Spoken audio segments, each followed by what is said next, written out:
Dahulu kala, kurang lebih abad 3000 sebelum Masehi, di berbagai belahan bumi mulai berpikir tentang alat pengangkut air untuk membantu manusia dalam memenuhi kebutuhannya akan air, sehingga air memiliki peran penting dalam kehidupan. Terima kasih sudah klik video ini, dan selamat datang kembali di Aditoris.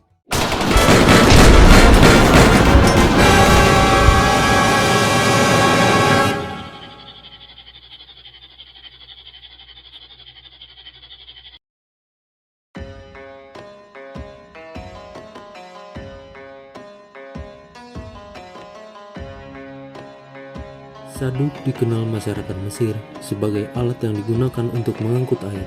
Saduk juga disebut memiliki beberapa nama berbeda di berbagai tempat. Misalnya, di India disebut li atau pecota, di Irak disebut dalia, dan di wilayah Latin disebut toleno.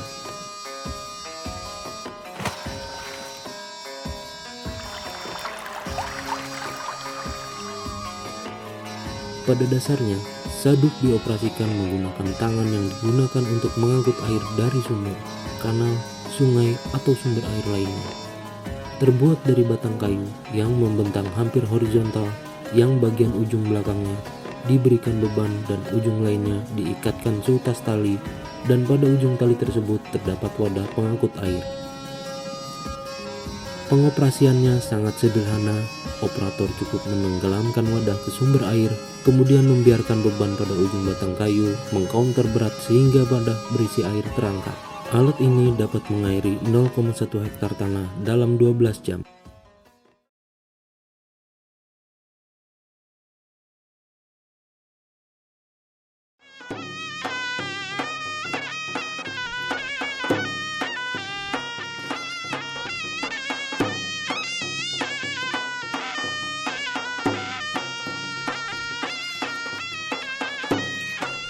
Metode pompa tradisional lainnya juga dapat berbasis gravitasi, seperti pada Persia zaman dahulu. Ketika terdapat sumber air dari elevasi yang lebih tinggi, orang Persia mengembangkan metode irigasi menggunakan sistem bernama kanat. Sistem irigasi kanat dilakukan pertama kali pada abad ke-1200 sebelum Masehi. Air hujan dikumpulkan dari atap atau area tangkapan air hujan yang kemudian disimpan sebagai air bawah tanah atau waduk.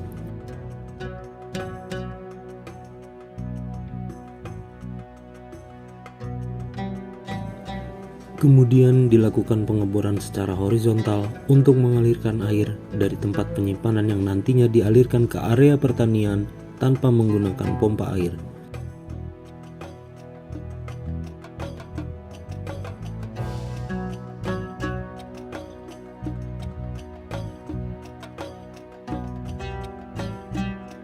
Seperti halnya Mesir, Persia mengembangkan saduk yang menggunakan tenaga hewan bernama mohtep.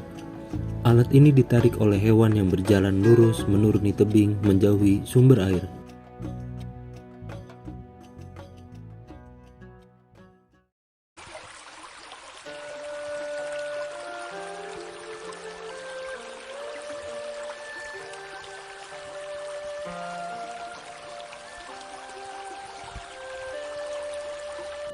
Alat pengangkut air lainnya juga dikenal di daerah Tiongkok kuno dengan nama cigao.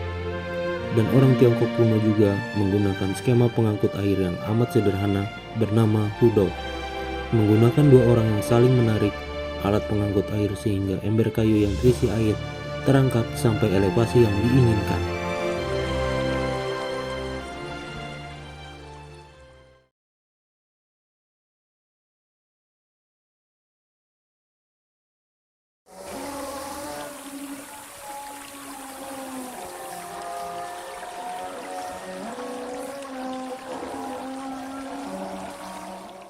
Perkembangan teknologi juga dilakukan oleh orang Mesir yang disebut water wheel, di mana roda tersebut dipasangi pot yang kemudian diputar secara manual sehingga produksi air menjadi lebih cepat daripada saduk.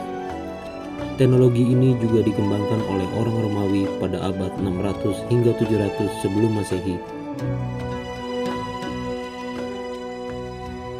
Penyebaran teknologi water wheel Mesir sangat erat kaitannya dengan peradaban Arab yang kemudian teknologi tersebut dikembangkan menggunakan tenaga hewan.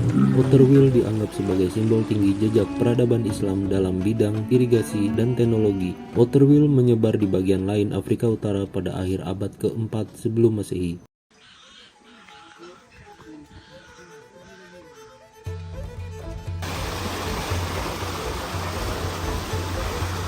Beberapa peradaban mengklaim penemuan Noria. Ada teks-teks India yang berasal dari abad 350 sebelum Masehi. Joseph Needham percaya bahwa Noria dikembangkan di India pada abad ke-4 atau 5 sebelum Masehi dan berasumsi teknologi ini menyebar ke barat pada abad pertama sebelum Masehi. Kemudian menyebar ke wilayah Tiongkok pada abad kedua Masehi dan meluasnya penggunaan Noria di Mediterania Timur pada abad ke-5 Masehi dan baru mencapai ke Afrika Utara dan semenanjung Iberia pada abad ke-11 Masehi. Beberapa sketsa water wheel ditunjukkan oleh insinyur Hellenic bernama Pylon dari pneumatika pada akhir abad ke-3 sebelum Masehi atau abad ke-2 sebelum Masehi. Sketsa water wheel tersebut dinamai timpanon. Strukturnya mirip dengan water wheel namun berbeda dengan water wheel di mana bagian badannya terkotak-kotakan dan memiliki kemampuan mengeluarkan air dalam jumlah besar dalam waktu singkat.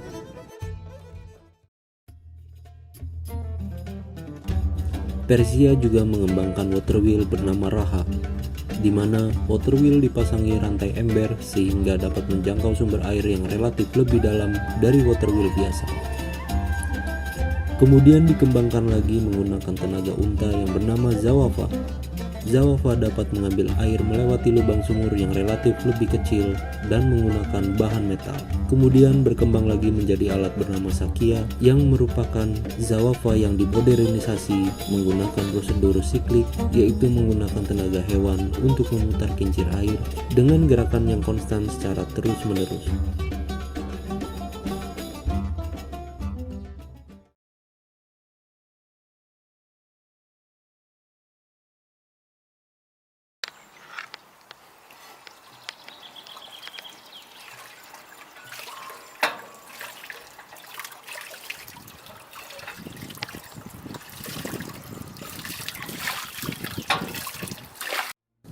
Pada abad 287 hingga 212 sebelum Masehi, skrup hidrolik tak berujung Archimedes ditemukan, yang dijelaskan sebagai alat pengangkut air namun belum pernah diciptakan. Tetapi sejarawan kuno menurut laporan Lazos pada tahun 1999 menganggap bahwa alat tersebut benar ditemukan oleh Archimedes, namun masih menjadi diskusi terbuka para ilmuwan. Beberapa relief yang ditemukan di istana Sanherib pada periode Raja Asyur pada abad 705 hingga 681 sebelum Masehi di dalam Niniwe dan referensi sastra menunjukkan bahwa skrup air mungkin sudah digunakan di Mesopotamia beberapa abad sebelum zaman Archimedes. Skrup ini terdiri dari batang kayu dengan lengkungan yang terbuat dari cabang pohon willow atau anyaman yang tipis dan fleksibel, ditancapkan di atas yang lain sehingga terciptalah bentuk skrup. Skrup diputar di dalam kayu dan ditempatkan di dalam air dengan kemiringan 30 hingga 45 derajat. Alat ini diputar secara manual yang bertujuan untuk memutar skrup di dalamnya sehingga air yang terperangkap di kumparannya dapat diangkat ke ujung atas pipa. Skrup Archimedes diketahui sebagai jenis pompa perpindahan pertama dengan keunggulan mampu mengangkut air yang mengandung lumpur, pasir, atau kerikil.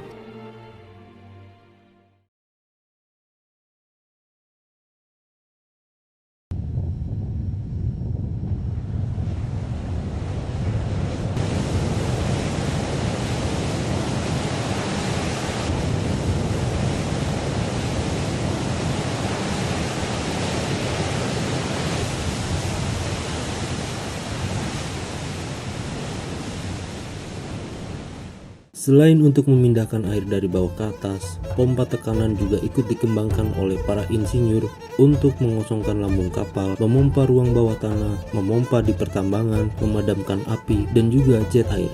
serta tentunya untuk memompa air dari sumur. Pertama kali dikenalkan oleh insinyur Alexandria bernama Sisyphus, yang kemudian dijelaskan oleh Heron dari Alexandria, ahli matematika dan insinyur, pada bukunya Pneumatika yang dianggap sebagai peneliti terbesar zaman Da Vinci kuno. Selain itu, dijelaskan juga oleh Philon Byzantius dan Vitruvius. Pompa ini terdiri dari 2 silinder dengan piston yang digerakkan menggunakan batang penghubung yang dipasang pada ujung berlawanan dari sebuah tuas tunggal.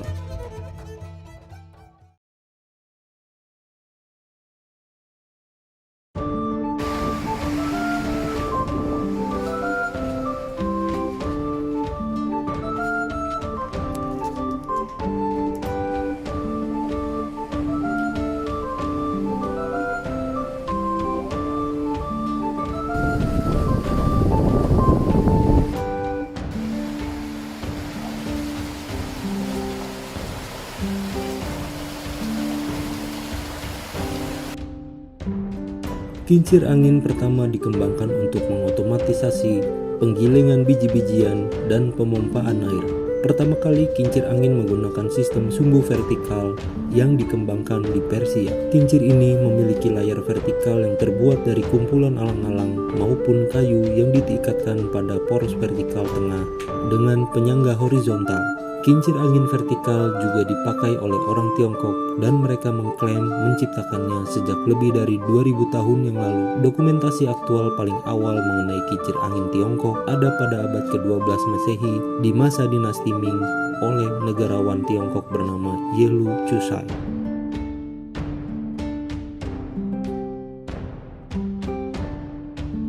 Kincir angin sistem horizontal pertama kali muncul di wilayah Eropa Barat. Tidak diketahui mengapa ada revolusi desain sumbu vertikal menjadi horizontal, namun faktanya teknologi tersebut dipakai hingga kini.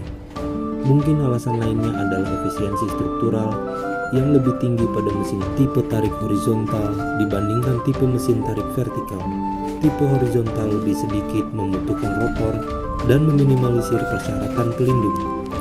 Ilustrasi kincir ini pertama kali ada pada tahun 1207 Masehi, di mana menunjukkan kincir berbilah 4 dipasang pada tiang pusat untuk menggerakkan roda gigi, di mana gerakan horizontal berubah menjadi gerakan vertikal untuk memutar penggiling. Roda gigi ini dikembangkan oleh Vitruvius dan teknologi ini serta lebih maju dari kincir angin Persia.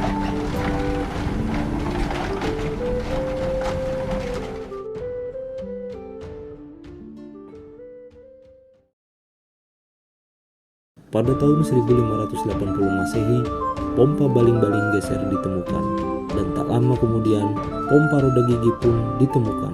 Pompa vakum piston muncul di tahun 1650. Pompa ini terdiri dari piston dan silinder oleh von Guericke, seorang ilmuwan dan politisi Jerman. Setelah pompa vakum piston, pompa pendorong ditemukan pada tahun 1675 Masehi oleh seorang akademisi dan ahli matematika Inggris abad ke-17 Masehi. Orang ini amat terkenal di zamannya bernama Samuel Morland. Dia mematenkan pompa pendorong miliknya yang mampu mengangkat air dalam jumlah besar dengan sedikit tenaga dibandingkan dengan pompa rantai atau pompa lainnya yang dikenal saat itu.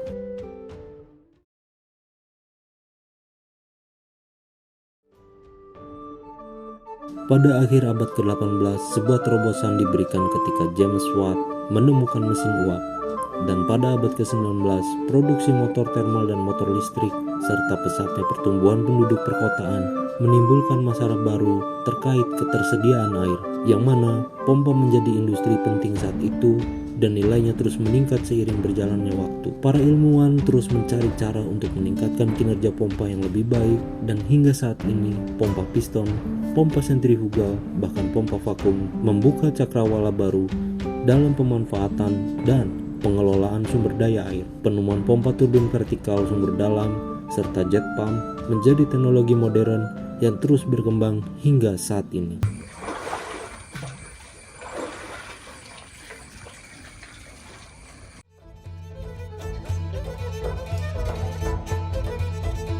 Terima kasih sudah menonton sampai akhir video. Jangan lupa subscribe, like, komen kalau ada yang mau ditambahin, dan share agar Aditoris bisa lebih berkembang. Bye.